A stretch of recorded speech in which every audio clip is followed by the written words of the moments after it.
Hello guys, അസ്സലാമു അലൈക്കും. Welcome back to our YouTube channel. അപ്പോൾ ഇന്ന് 3 അയില കിട്ടിയിട്ടുണ്ട് കേട്ടോ. എൻ്റെ വാപ്പ ബോട്ടിലൊക്കെ പോയിരുന്ന അവസരത്തിൽ ഉണ്ടാക്കിയിരുന്ന ഒരു റെസിപ്പിയാണ് കേട്ടോ പറയാൻ പോകുന്നത്. മീൻകറിയുടെ റെസിപ്പിയാണ്. ബോട്ടിലൊക്കെ ഒരാഴ്ചക്കൊക്കെ പോകുമ്പോൾ അവരവിടുത്തെ മീൻകറി ഫുഡ് എങ്ങനെ ഉണ്ടാക്കുന്നതെന്നുള്ളൊരു റെസിപ്പി കേട്ടോ. ബോട്ടിൽ മീൻകറി എങ്ങനെ ഉണ്ടാക്കാമെന്ന് ഉമ്മക്ക് പറഞ്ഞു കൊടുത്തിട്ടുണ്ടായിരുന്നു. അങ്ങനെ ഉമ്മ അത് പിന്നീട് അതങ്ങനെ വീട്ടിലെപ്പോഴും മീൻകറി ഉണ്ടാക്കുമ്പോൾ അത് അങ്ങനെയാണ് ഉണ്ടാക്കൽ. അപ്പോൾ അതിന് വേണ്ടിയിട്ട് സവോള വേണം, പച്ചമുളക് വേണം, കറിവേപ്പില, തക്കാളിയും കുറച്ച് വെളുത്തുള്ളിയും വേണം കേട്ടോ. എന്നിട്ട് നമുക്കൊരു ചട്ടി അടുപ്പത്ത് വെക്കണം. ചട്ടി അടുപ്പത്ത് വെച്ചിട്ട് അതിലേക്ക് എണ്ണ ഒഴിച്ച് കൊടുത്തിട്ട് എണ്ണ കാഞ്ഞ് വരുന്ന സമയത്ത് ഉലുവയും കടുകും ഇട്ട് കൊടുത്തിട്ട് പൊട്ടണ വരെ നമ്മളതൊന്ന് വെയിറ്റ് ചെയ്തിരിക്കണം കേട്ടോ. ചിലപ്പോൾ അപ്പം തന്നെ പൊട്ടും, ചിലപ്പോൾ അത് കഴിയുമ്പോൾ പൊട്ടും. പിന്നീട് നമുക്ക് സവോള ഇട്ട് കൊടുക്കാം, വേപ്പില ഇട്ട് കൊടുക്കാം, പച്ചമുളകും ഇട്ട് കൊടുക്കാം കേട്ടോ. എന്നിട്ട് നമ്മൾ വെളുത്തുള്ളി ചതച്ചിട്ട് നമ്മൾ അമ്മിയിലോ അങ്ങനെ എന്തെങ്കിലുമൊക്കെ ഇട്ട് ചതച്ചിട്ട് അതും അങ്ങനെ ഇട്ട് കൊടുക്കാം കേട്ടോ. ഓവറായിട്ട് ചതക്കണ്ട, ജസ്റ്റ് ഒന്ന് ചതച്ചാൽ മതി. എന്ന് വെച്ചാൽ നമ്മൾ മിക്സിയിലൊന്നിട്ട് ചതക്കേണ്ട ഒരു കാര്യമില്ല, അപ്പോൾ അത് ഓവറായിട്ട് ചതന്നാവും. ഇത് നമ്മൾ വെറുതെ ഒന്ന് കുത്തി കൊടുത്താൽ മതി, അപ്പത്തിനും അത് ചതന്നിട്ടും. ചതക്കാനിപ്പോൾ ഒന്നുമില്ല എന്നുണ്ടെന്നുണ്ടെങ്കിൽ നമ്മൾ സ്റ്റീലിൻ്റെ ഗ്ലാസ് ഉണ്ടാവില്ലേ, അതിൻ്റെ അടിഭാഗത്തുകൊണ്ട് നമ്മൾ ഒന്ന് ആ ഒരു വെളുത്തുള്ളിയമ്മ കുത്തി കൊടുത്താൽ മതി. അപ്പോൾ ജസ്റ്റ് ഒന്നിങ്ങനെ ചതഞ്ഞ് അങ്ങോട്ട് കിട്ടും കേട്ടോ. അത് മതി കേട്ടോ.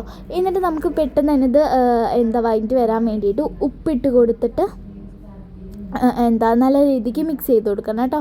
ഉപ്പിട്ട് കൊടുത്തിട്ട് നല്ല രീതിക്ക് മിക്സ് ചെയ്ത് കൊടുക്കണം. നമ്മൾ നല്ലോണം അത് വഴറ്റി ഒരു ബ്രൗണിഷ് കളർ ആവണ വരെ വഴറ്റണം കേട്ടോ. അത് ഇതിലേക്ക് മഞ്ഞൾപ്പൊടി 1 ടേബിൾ സ്പൂൺ ഇട്ട് കൊടുക്കാം. പിന്നെ മുളക് പൊടി കുറച്ചധികം 2 ടേബിൾ സ്പൂണും ഒക്കെ ഇട്ട് കൊടുക്കാം കേട്ടോ. കാരണം മുളക് പൊടിയാണ് ഇതിൽ മെയിനായിട്ടുള്ളത്, മുളക് പൊടിയാണ് കേട്ടോ. എന്നിട്ട് നമുക്കിത് നല്ലോണം മിക്സ് ചെയ്ത് കൊടുക്കാം. ഈ സമയത്ത് ഒരുമാതിരി കുത്തന മണമൊക്കെ വരും, ചുമയും ഒക്കെ വരും കേട്ടോ.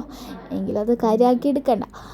ഇനി നമുക്കിതിലേക്ക് നമ്മൾ കട്ട് ചെയ്ത് വെച്ച തക്കാളി ഇട്ട് കൊടുക്കാം. എന്നിട്ട് അതും വഴറ്റിയെടുക്കാം കേട്ടോ.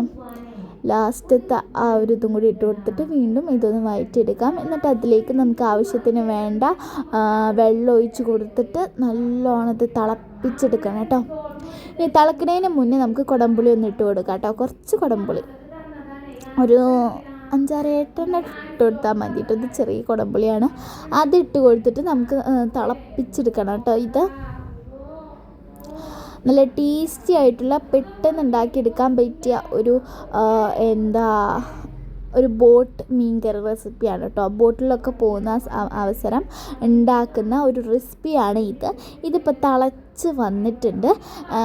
ഇതിപ്പോൾ കുറച്ചും കൂടി നേരം ഇത് തിളക്കണം കേട്ടോ. ഇത് ബോട്ടിൽ അവർക്കൊക്കെ ഇങ്ങനെ പോകുന്ന സമയത്ത് അവരെന്നെ പിടിച്ച മീൻ കുറച്ച് മാറ്റി വെച്ചിട്ട് ഈ ബോട്ടിൽ കുറച്ചും കൂടിയും കുക്ക് ചെയ്യാൻ അറിയുന്ന ആൾക്കാരൊക്കെ ഉണ്ടാവും. അപ്പോൾ അവർ ഉണ്ടാക്കുന്ന ഒരു റെസിപ്പിയാണ്. അപ്പോൾ വരുമ്പോൾ വാപ്പ പറയും ബോട്ടിൽ മീൻ കറി ഉണ്ടാക്കിയാൽ മതി, മീൻ വെക്കുമ്പോൾ അങ്ങനെ ഉണ്ടാക്കാൻ മതി എന്ന് പറഞ്ഞിട്ട് ഉമ്മാക്ക് പഠിപ്പിച്ചെടുത്തതാണ്. പിന്നെ ഉമ്മ അത് സ്ഥിരമാക്കാൻ നിർത്തിയിട്ടോ. ഇപ്പോൾ നമ്മൾ കഴുകിയിട്ട് നന്നാക്കി മാറ്റി വെച്ച നമ്മൾ അയില ഇതിലേക്ക് ഓരോന്നും സ്റ്റെപ്പായിട്ട് ഇട്ട് കൊടുക്കാം കേട്ടോ. നല്ല ടേസ്റ്റാണ് കേട്ടോ. നമുക്കറിയാം സാധാ മീൻകറി, തേങ്ങ അരച്ച മീൻകറിയേക്കാളും നമുക്ക് എല്ലാ ഓരോ മീൻകറിക്കും ഓരോ ടേസ്റ്റ് ഉണ്ടാകും. അതേമാതിരി വേറൊരു ടേസ്റ്റാണ് ഇതിന് കേട്ടോ.